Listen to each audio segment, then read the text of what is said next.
I could have told you when you were gone, but you wouldn't listen to me. Only because we wouldn't hear you. But this time you don't hear me when you're here. Huh? Besides that, they had little munchies of food. And, Probably none of it was good for you, huh? no, it was all good. Yeah. Wild rice. For me? Your full name, Okay. okay? And then we'll ask you where you were born and Mhm. the date of your birth, and we'll move on from there with your parents and your grandparents, if you can remember their names. And Yeah, I don't know what their birth dates are, but I should. I could have had it all. We just went through all that. did you? Yeah. Well, maybe you can remember it. Whatever you can remember. Yeah.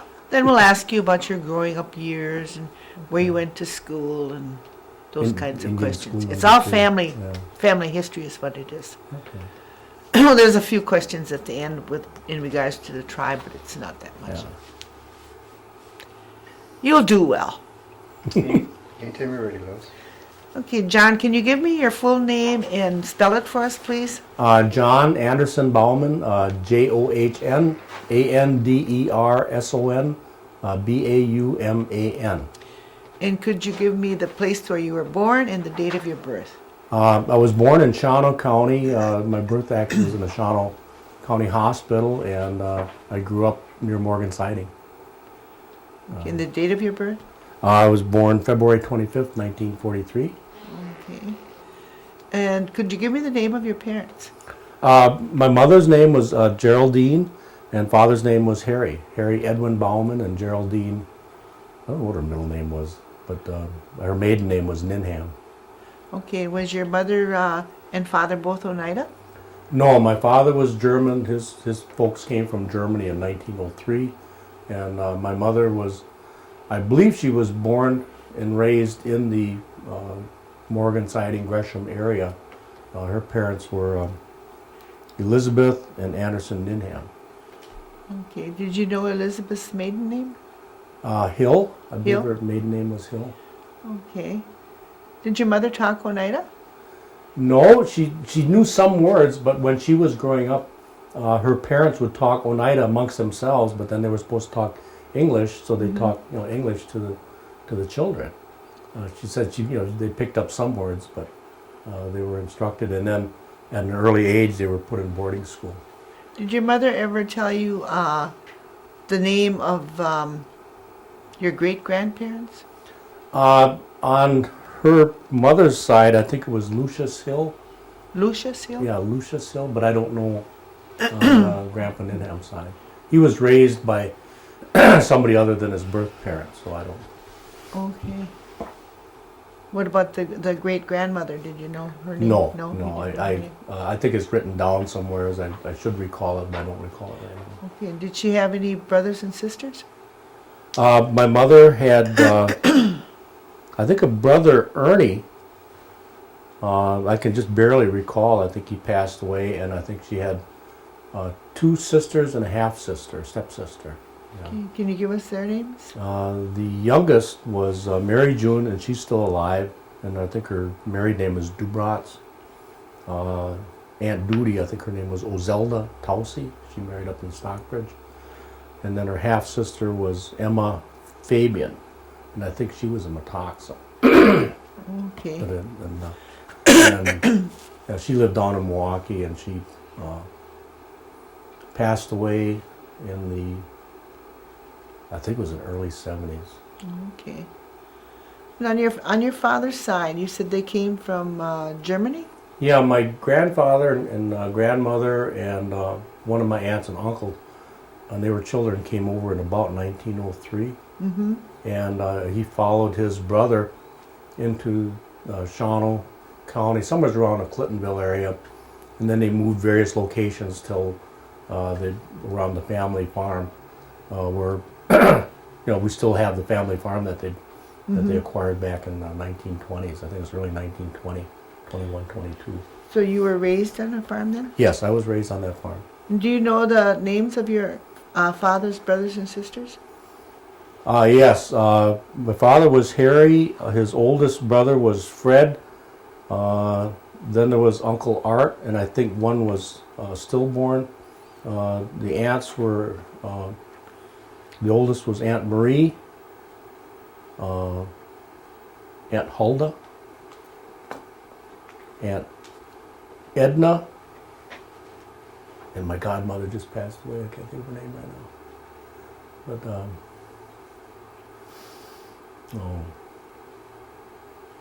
I'll come Were to it they later, all but born anyway. in this country? No, my Uncle Fred and Aunt Marie were born in Germany. Okay. And the rest of the So they kids came were born- along in 1903 then? Yeah, in 1903, and they were born, but somewhere still in that Shawano County area. Okay. And you said you had your father had gotten a farm in Shawano County? Yes, my grandfather purchased the farm, and he purchased it from, I think the guy's name was Hall, last name, who had purchased it or acquired it somehow from Zira Gardner, who was Stockbridge. I think it goes back. I think Zira Gardner. The 1911 plat book has Zira Gardner as the owner of that property. Did And your it was father removed. farm with your grandfather then, or? Well, my grandfather, and I think this was during Prohibition, kind of a politician. He raised wheat and rye for the moonshiners. I don't think he got into a whole lot of dairy farming. And then when he passed on about the age of 50. And I think my father was just in his late teens or early 20s. And he was working at the Menominee Mill, well, then he had to come home and take care of my grandmother. And he acquired a farm. He turned it into a dairy farm then. Okay, so you were raised on a dairy farm? Yes, I was. What were your responsibilities when you were growing up? Well, when On I was the little, farm. my earliest memory of chores was to sweep down in front of the cows. They had I don't call it a gutter, but they had a place where they ate out of, and then from the aisleway I had to sweep things down, and then later on it was, carry milk to the milk house, clean the barn, and just the usual. We made hay. We had horses. Although I never got to drive the horses, we used to do a lot of riding along, and I remember up in the hay mow, and then later on as a teenager, then it was full work. By then we had tractors, and drive the tractor and throw bales up and milk cows and everything my father didn't want to do. He had a small electrical contracting business, so he always figured out how to be away from home on chore time. So it ended up with your kids then? Yeah, Deanna and I pretty much Okay. had a lot of those chore responsibilities. And in Deanna milk is time. your sister? Yeah, Deanna's my older sister. Okay. How many sisters and brothers do you have? I have 5 sisters. Deanna's the oldest, 3 years younger than I, is Mary, then Carol,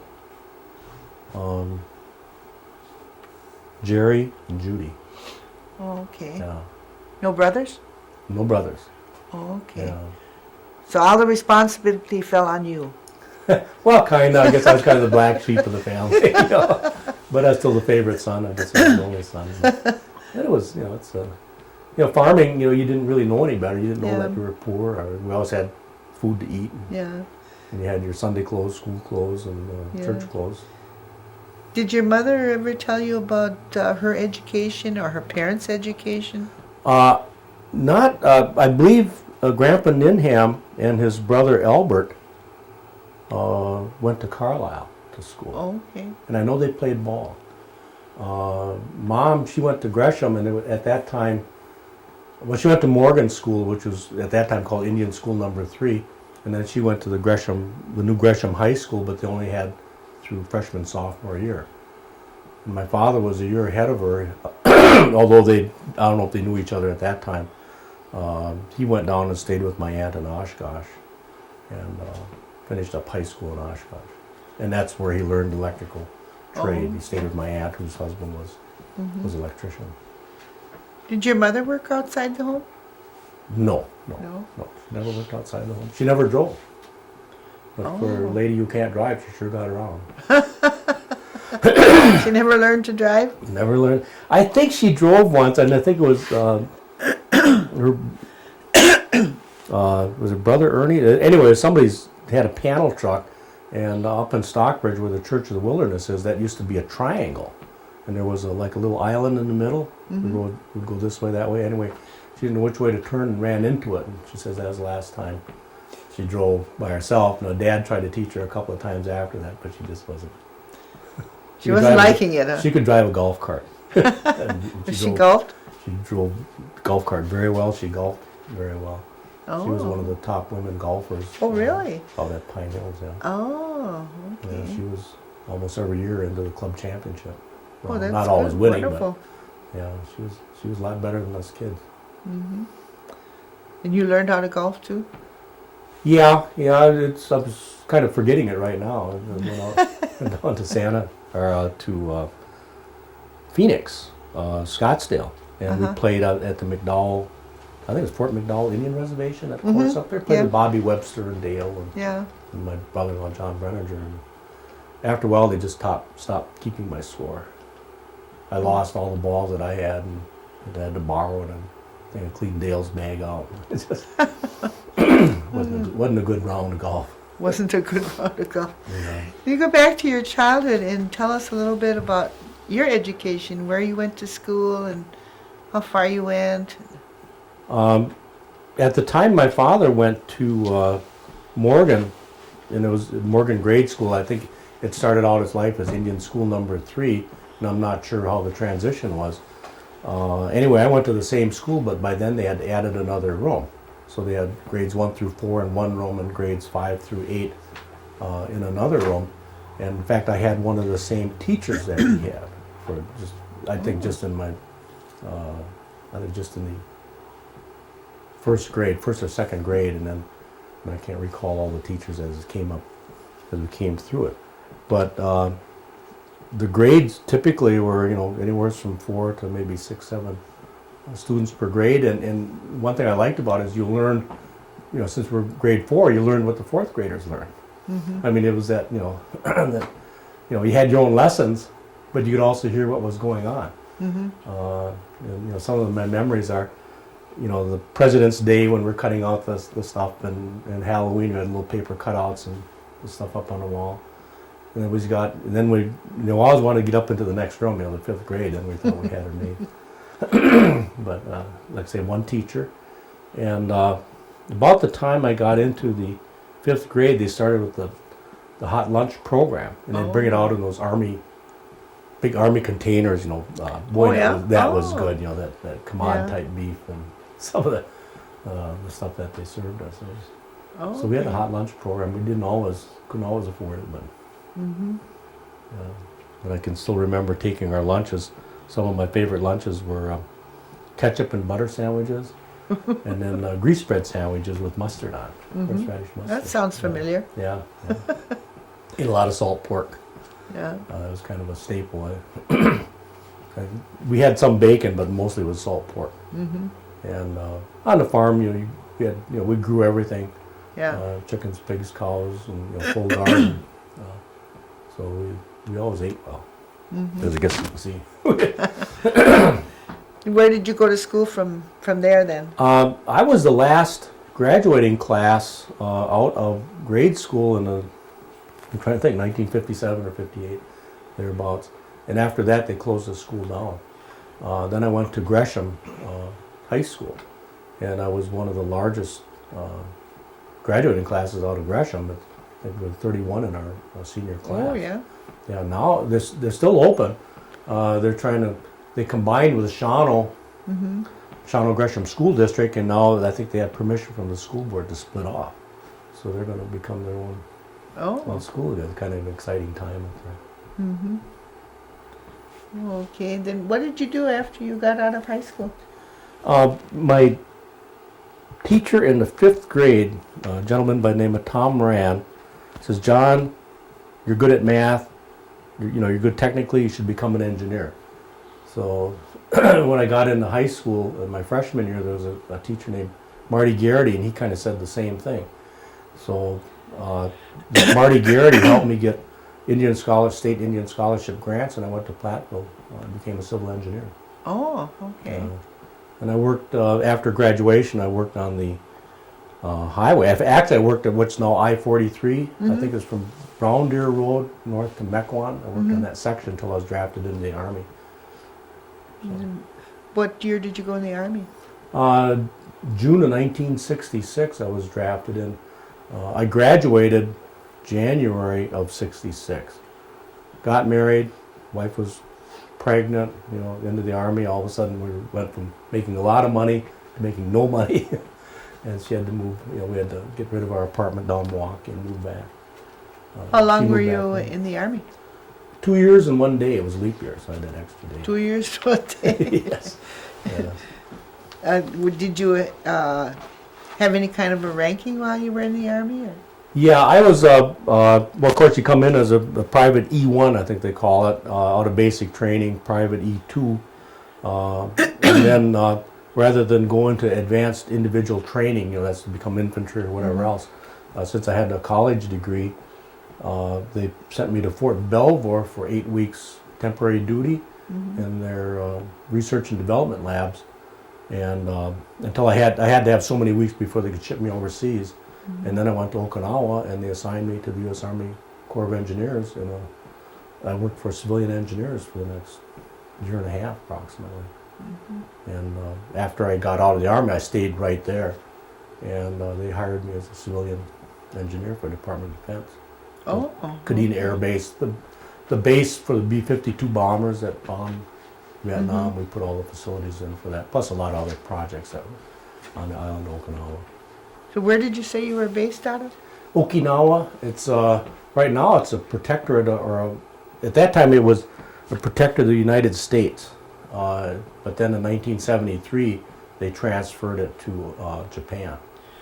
Okay. And, Did you work there after you were out of the service then too? Yes, I worked there. I separated in June of 1968, and I worked there until 1969 or 70, and then they were cutting back and doing some reorganization. And there's a lot of projects in Korea during that Pueblo crisis. I remember when Commander Booker lost that spy ship, and they were all captured.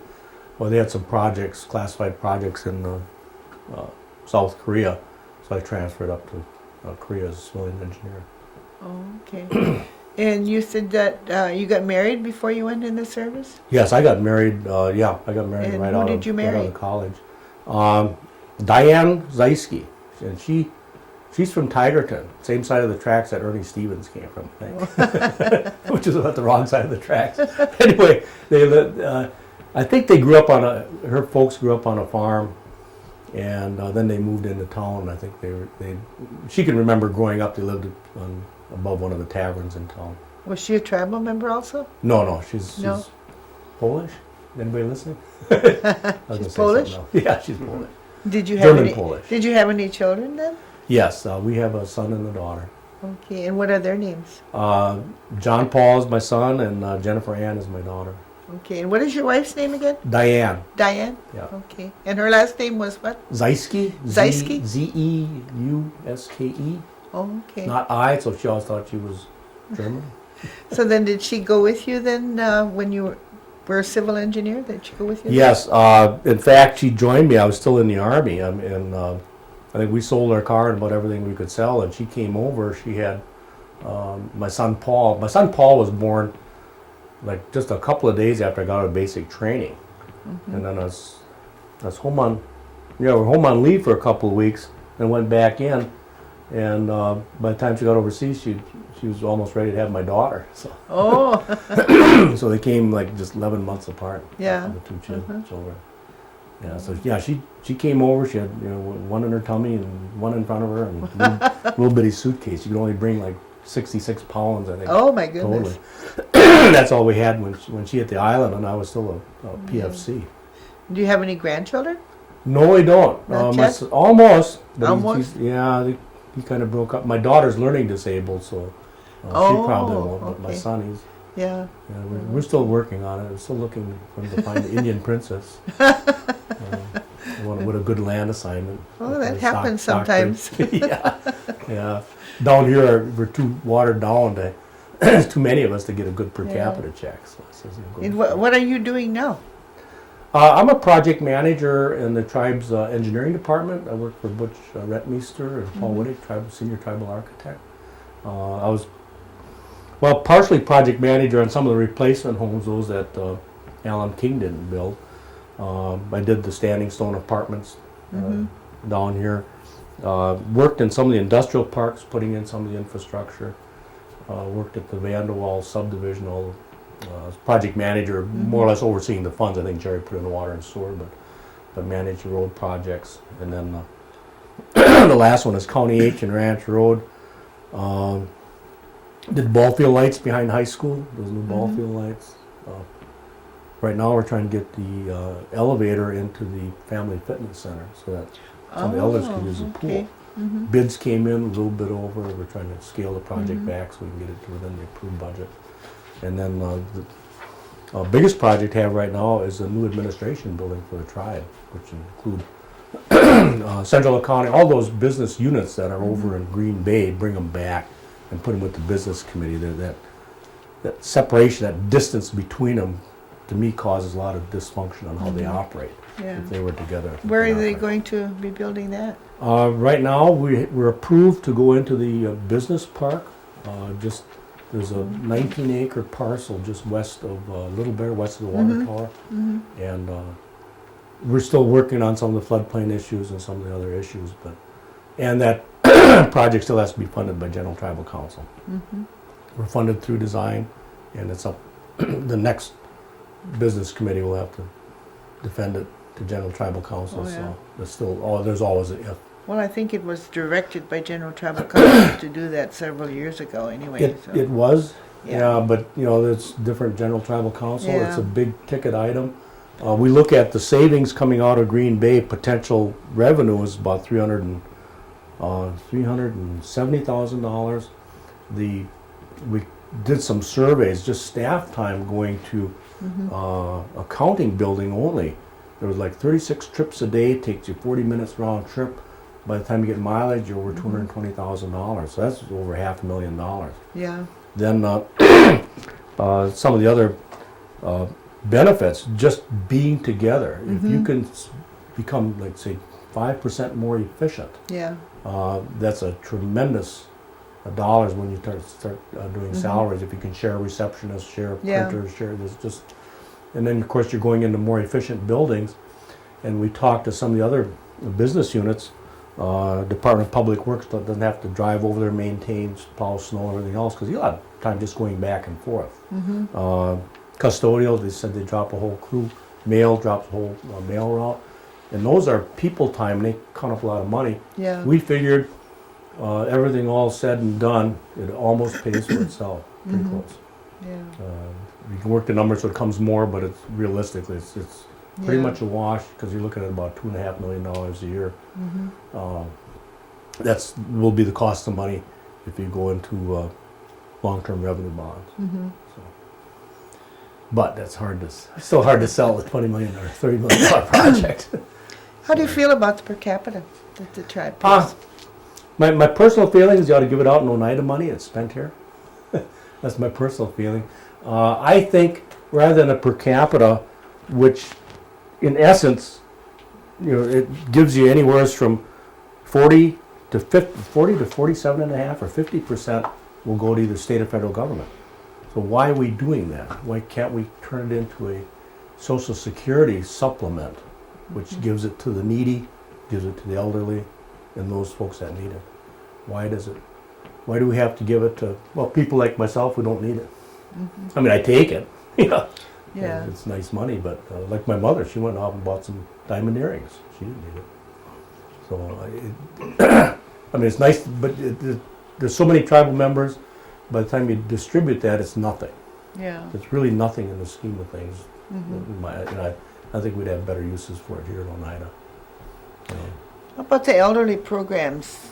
Do you think that they're sufficient for the elderly, or do you think that they need more programs for the elderly? Or Kind of a mixed bag. I think we should probably really look at them all. I don't know if there's any one organization that's in all the elderly programs. It's almost like the programs for the youth.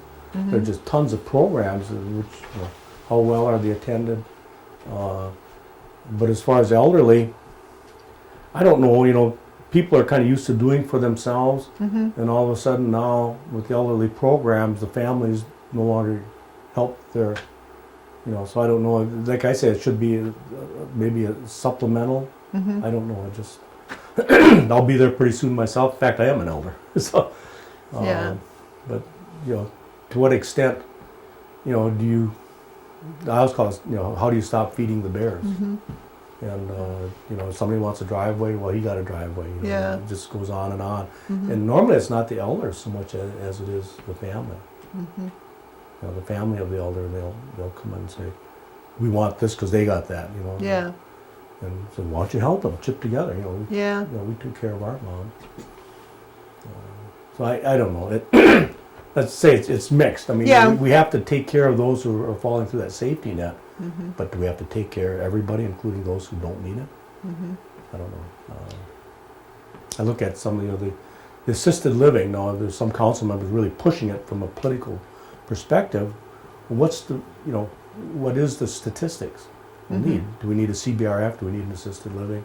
Or just, should we, like upgrade the nursing home so it can handle all of it, or bring the nursing home back? Or, I know they're working on all that, Yeah. but some are just pushing it faster than it needs to be pushed. Yeah. Yeah, just because they want to see some ground broken. Yeah. Let's go back to your childhood. We didn't talk anything about the holidays. What holidays do you remember when you were growing up? Christmas. Yeah, but our back in those days, the holidays were relatives and friends getting together and food. Mhm. Christmas got presents, yeah, Yeah. and birthdays, but we didn't travel much. We didn't go many places. We used to come down to visit my Auntie Vera in a place called Duck Creek. Uh-huh. I guess you call it Oneida. Back then, we said we're going to Duck Creek, so I didn't know. Yeah. And it's never been called Duck Creek, has it? No, So it's not that I recall. I remember But- the creek being called Duck Creek, but yeah, but that's But the my village memories are, itself, every oh. now and then, and I don't know what the frequency was, but I know yeah. remember those are fairly long trips from up there to down here. Uh-huh. But several times a year we come down and visit Auntie Vera. They had one of the taverns in town. I don't know which one it was. She was married to a Keeble, and then she was Oh, married yeah. to Jack Oh, that was your Danforth. aunt. Yeah, Auntie Oh, Vera. Vera Keeble? Okay. Yeah. And I remember coming down to the funeral, and I think she was buried just on the other side, or he's It's a buried just on the other Episcopal side of the church. Mhm. Yeah. I think Jack, or Jack, I think he's buried in Milwaukee.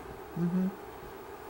Yeah, but that's, well, I guess that was my mother's aunt. I guess Auntie. Yeah. I don't know. Mm-hmm. All I can remember is she laughed. You remember any other holidays besides Christmas? Well, Easter was always going to church. Thanksgiving, but there's always a lot of food because mostly 4th of July? You remember anything about 4th of July? making hay. Oh, that's what you Yeah, did. we lived on a farm. If it was Yeah, nice I weather, we remember made that hay. too. And if it wasn't nice weather, they called the fireworks off.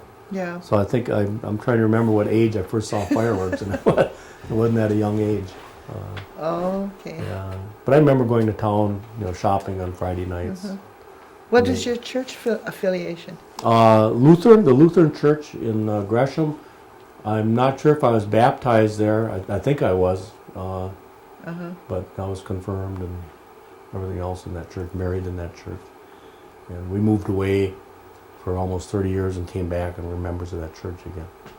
Are you still residing on your family farm then? I bought 80 acres from my father, and it's a lot of it's in the swamp, but some hardwoods. It's just east of the farm. I think the farm was 200 acres. It was 2 80s plus a 40, and I got the east 80 that I purchased from. Oh, and do you But- live there then? Yes, my wife and I built a log home. Oh, Yeah. okay. So you travel back and forth then? Yes. Oh, It's, okay. some people go up north on the weekends. I go up every night. Well, it's not that far anymore. No, it's 50 minutes. Yeah. And it's like driving. If you lived on the east side of town, you'd be spending Yeah. half an hour in the car. So. Mm-hmm. Yeah, This that's is a true. very, very, very pleasant drive Mm-hmm. to 4 lane. We live in the middle of the woods. We've cleared it out, and right now we keep adding to the house. I think it's up to 3,200 square feet. So Oh, okay. If you were going to tell the children today anything, what they should be looking forward to or what they should be trying to do, what would you tell them? I would say pursue your education, but then also, I don't even know how to articulate it, but we seem to have lost some kind of morality, and right now you should become self-sufficient and not expect others to do for you. Mm-hmm. I see a lot of that in some of the youth. They just expect to be taken here, taken there. I mean, I can see it even in my own children. Mm-hmm. When we grew up, it was the whole different time. We were fed and whatnot, Mm-hmm. but if we wanted any extra money, we had to do chores. Yeah. And I don't know. Maybe I don't see it quite that much, but education, I think, is the key. So many people Mm-hmm. can't read or comprehend well, or don't understand the math concepts. I don't think if we get those two, then not much going to happen. In church, Mm-hmm. it's got to have some kind of religion. Keeps you morally straight. Yeah. I think that's where your morality comes Yeah. in. Yeah. I mean, you see kids, and you see them just go to department store, think nothing of it, just grab something, stick it in their pocket, Yeah, I suppose. Huh? and Yeah. and people that don't even need it, Mm-hmm. just because they can do it and get away with it. What do you think about the gaming? Do you think it helped the tribe or? Yes. Saying that, yeah, I game once in a while. I think I actually haven't been inside a casino to put quarters in probably in a couple of years right now, but generally I go in with $20. I look at it as kind of an economic necessity. It's like, Mm-hmm. remember they got Manhattan for $24 worth of beads. Well, now we can buy it back. Yeah. So we got, but and I don't know what the problems are. You hear stories about people addicted to gaming and doing all kinds of things, but Mm-hmm. I mean, that's, if we didn't do it, if they didn't do it here, they'd do it somewhere else. Plus, remember, they can do it in lottery. So Yeah. I think it's an economic necessity. Mm-hmm. Do you think it's benefited the tribe then? I think as a whole, it's benefited because I think it's raised the lifestyle of everybody here. I think if there's any damage by raising the lifestyle, it's like being newly rich. We kind of tend to overspend. Everybody's got a brand new pickup truck.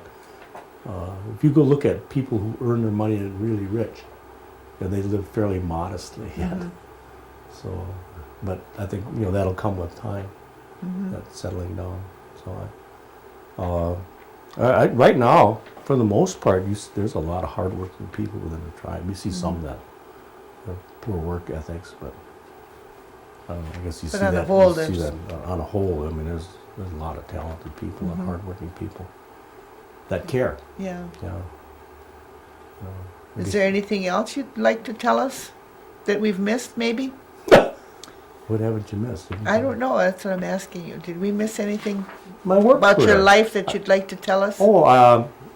After I was in the Army, I got out of the Army and went to work for the Corps of Engineers, and I told you I transferred to Korea during the Pueblo crisis, and I was up there until 1970, and I was overseas 5 years, so I had to come back. So I Did came all they back allow to you to Hawaii. be over there? Yeah, at that time we could only stay overseas 5 years with the Department of Defense. So I came to Hawaii and I worked there for a year at some really, really interesting projects, including a new post office on Waikiki. Yeah, but we're still young and poor, and we lived on the other side of the island. But we spent a lot of time barefoot out on the beach. Oh, A that really must have good been an time, experience, huh? And then I was offered a promotion to go to Baltimore, Maryland, and at that time they had Tropical Storm Agnes, and it flooded the entire Susquehanna River Valley. Ooh. And the Corps of Engineer office there in Baltimore had the responsibility for all the flood control projects that they had on the books. Plus, they had a large military construction buildup. National Security Agency at Fort Meade, the Fort Belvoir, Virginia, Aberdeen Proving Ground, Dover Air Force Base, and I believe they had Wright-Patterson Air Force Base, and like Louisville, Kentucky, Fort Knox in Mm-hmm. Kentucky. They had a lot of military installation. And so it was a very large construction program, so I went for a promotion to that construction program. Ended up on the Walter Reed Army Medical Center, which was a 1,400 bed medical facility, $140 million construction project. Mm-hmm. And from there, when we were winding down on that one, I went out to Lima, Ohio, and I was a resident engineer in charge of construction for the tank plant where they build the Abrams tank. Mm-hmm. And they still do to this day. At that time, it was Chrysler was a tank plant manufacturer, and all it's General Dynamics. And then from there, I had to come back. You know, we're winding the program down, and I had to come back to the office. So I was back house hunting. I got a job offer from the Seneca Army Depot in Syracuse, or just was that southwest of Syracuse, New York, up in the Finger Lakes region, Yeah. which would have been the homelands. Yeah. But I didn't know about it till after I signed the contract for a house in Baltimore. Oh. But I got stuck in the home office. I was chief of contract administration, chief of construction services and things like that. But then I had an opportunity to go to Israel twice. Once during the right after the Camp David Peace Accord, and we had some projects on the Sinai Desert. It was just a 90-day quick project. It was a $14 million 90-day program, just put outposts and base camps into the Sinai Desert. And then again during Desert Storm, Desert Shield, we had some classified projects in Okay. Israel. Yeah, and that was very interesting to go Mm-hmm. and see that country, because we're seeing it. I mean, pretty raw. There's no large military presence. It was just us Yeah. construction engineers. And how long have you been working for Oneida then? I took an early retirement. I think I had 29 years, 4 months, and I couldn't get a full retirement because I was only 51 years old. You needed to be 55 for full retirement from Department of Defense, and that was in 1994, and I wasn't going to do anything. You know, I said, well, gee, I can make it on this kind of money. So we built a log home, and then I was finishing up, and my wife said, "You got to go find something to do." I guess I was ruining her peace and quiet. And about that time, Dan Skinador called and says, "Hey, we got an opening for a project manager down in Oneida." I said, "Well, I'll come down part-time." Well, that didn't work out part-time. But in 1992, I was looking for early retirement.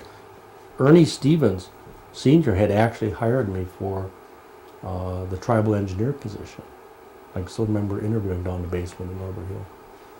And I couldn't accept that position, though, because we couldn't get the early retirement.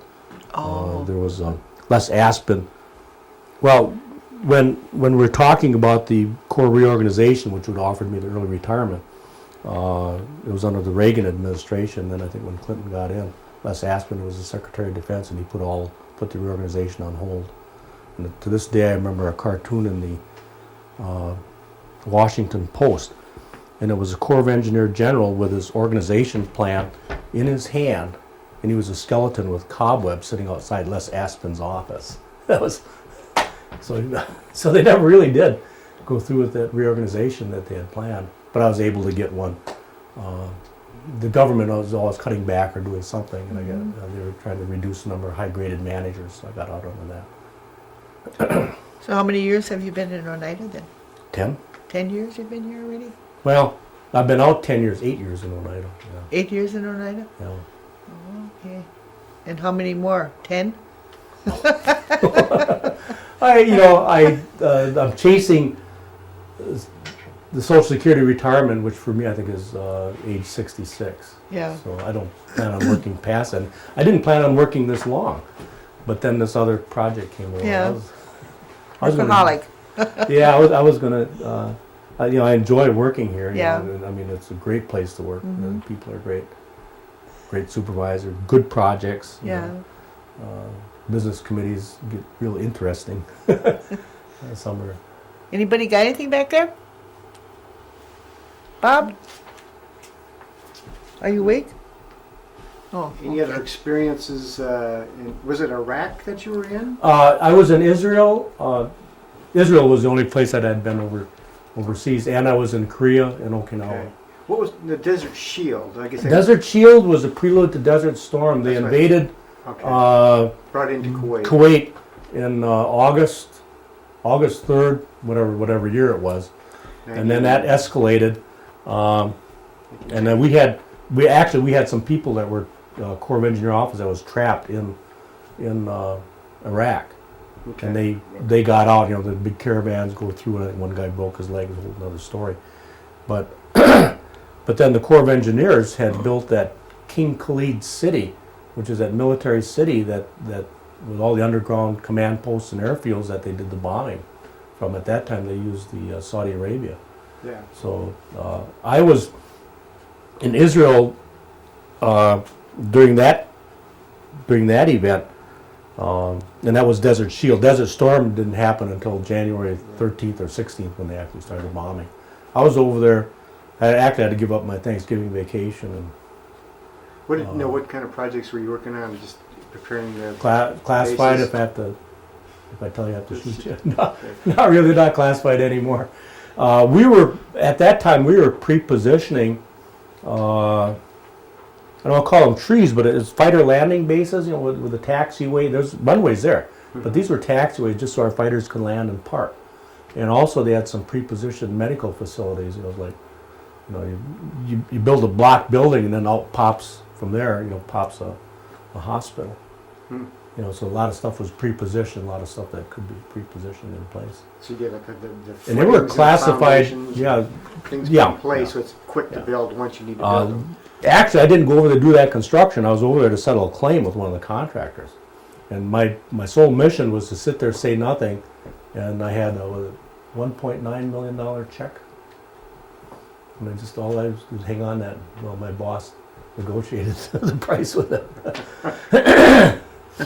And then But then we got a tour of all the projects that we had over there. Okay. Well, now what did you do in Israel then? Prior to that, was in the 70s? In 1981, the Camp David Camp David peace accord, they negotiated that Israel would leave the Sinai Desert, and they had to give up the two airfields that they had, one at Eilat and one at, I can't remember what the name of the town was. It was near the Gaza Strip. And these two airfields, so they had to bring them back to the Negev, which is their desert across the border. Well, then part of the negotiations was this zone, they call it Zone C, as a buffer zone, would be monitored by a multinational force, not the UN. The UN was in the Sinai Peninsula with all their white vehicles. This was a whole, they're there to this day. The 82nd Airborne and 101st Airborne alternate, going back and forth to maintain that, along with a lot of other countries. Sure. I remember Canada had fixed wing, New Zealand had, the United States had helicopters, the Netherlands had the communications, it was all kind of divvied up. Fijians did some of the foot patrol. Do you find that particularly fascinating to be in such a historic place at a historic time like that? I actually felt like Forrest Gump, because I didn't, you don't realize it at the time. Right. A lot of stuff was going on, from Vietnam to the Sure. Pueblo crisis to, Now, you mentioned the Pueblo crisis? Did you go into? You didn't go into Korea. Did you go into South Korea during that time? Yeah, South Korea. We in Seoul. One of the projects that we worked on when the ship was captured and they captured them, they did an assessment of our forces. We had a lot of fighter bases and troops stationed there, but how do you supply them? The road network was zilch, and how do you get fuel? The port coming into Seoul, into I forget what the Kimpo Airport, but it's Incheon, is shallow. When the tide goes out, you can literally walk across, half a mile or a mile of mud. And so what they did for fuel, and fuel is the heart of any military establishment, they put an offshore unloading facility down on the southern end and the deep end, and run this fuel line all the way up Korea. And then branched off to serve all the little fighter bases at Tachikawa Air Force Base, Kimpo. There's a lot of little bases all So around. you worked on site on the construction, or you more in the design aspect of it? I was actually in the construction division office, getting the reports and settling change orders with some of the contractors and subcontractors and things like Okay. that. Kinda Most of my experience has been in contract construction management. Okay, not so much the No, I drafting, didn't, designing so much as the No, actual no, implementing. You can hire monkeys to do that. I should Well, say. I should they say may that. not say that. Yeah, we got to see it go up in the air.